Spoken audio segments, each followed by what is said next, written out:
Equipments रखे हैं। हमने एक लेटेस्ट अभी एक फैसिलिटी ऐड करी है अपने सेंटर पे, IMT मैचर। जैसे अभी लेटेस्ट कुछ न्यूज़ आपने सुनी होगी, चल रही है, जैसे एक ऑस्ट्रेलिया में केस हुआ है कि कपल का बच्चे का जो है पैटर्निटी टेस्टिंग फेल हो गया था। तो ये जनरली IVF लैब्स चला के नहीं करते, लेकिन कई बार ह्यूमन एरर होने की वजह से ये चीज़ें हो सकती हैं।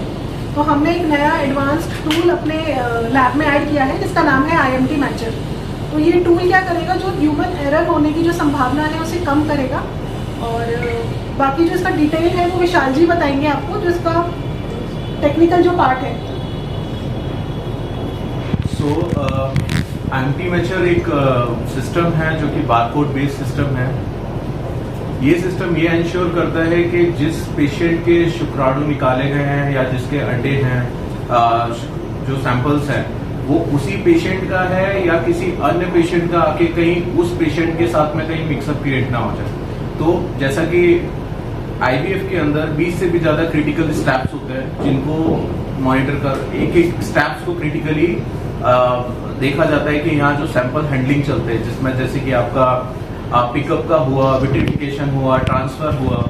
सो जब in every steps is very crucial. तो जहां पर हम लोग इस सिस्टम पे जो पेशेंट के सैंपल्स होते हैं सभी बारकोडेड होते हैं with their patient name, couples का हर, अगर उस प्रोसेस के ड्यूरिंग में वो सारा स्टेप्स मैच ऑलरेडी मैप्ड होता है वो पर्टिकुलर कपल से, अगर कोई उसमें किसी मान लेते हैं किसी अन्य पेशेंट का सैंपल उस टाइम पर आ जाता है तो सिस्टम उसको ब्लॉक करता है इमीडिएटली, प्रोसेस को भी रोकता है, प्लस ऑडियो विजुअल अलार्म्स उसमें जनरेट होता है कि जिससे कि उसी टाइम पर उस एक्शन को लिया जाए, उस सैंपल्स को हटाया जाए, प्लस वहां पर जिस पेशेंट का प्रोसेस चल रहा है उस सैंपल्स के साथ कंटिन्यू किया जाए।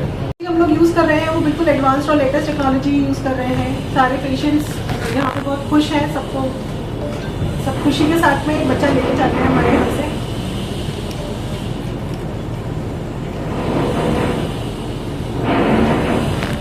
मैचर एक नई टेक्नोलॉजी है, इसको ऐड ऑन किया है हमारी लैब में।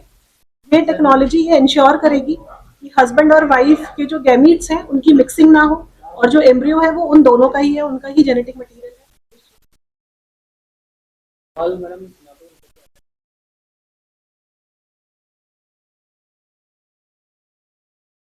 क्या लोगों में ये बढ़ रहा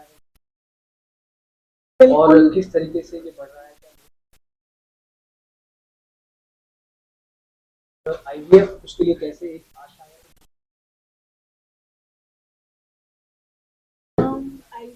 है कि अवेयरनेस बढ़ रही है, पहले से पॉपुलेशन बढ़ी है, अवेयरनेस बढ़ी है, इसी वजह से IVF सेंटर्स भी बढ़ रहे हैं और ट्रीटमेंट भी बढ़ रहा है।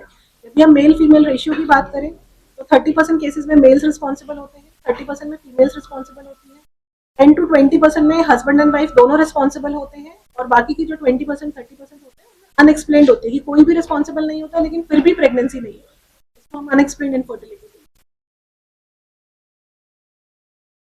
हाँ जी, पहले ऐसा होता था कि लोग बैठे रहते थे, इंतजार करते रहते थे, कोई बात नहीं भगवान ने नहीं दिया, झाड़ फूक बाबा इन सब लोगों के चक्कर लगाते रहते थे। लेकिन अभी क्योंकि लोगों में अवेयरनेस हो गई है तो वो टाइमली एक IVF सेंटर पर आते हैं। इसी तरह की और खबरें देखने के लिए सब्सक्राइब करें कामयाब कलम न्यूज़ चैनल।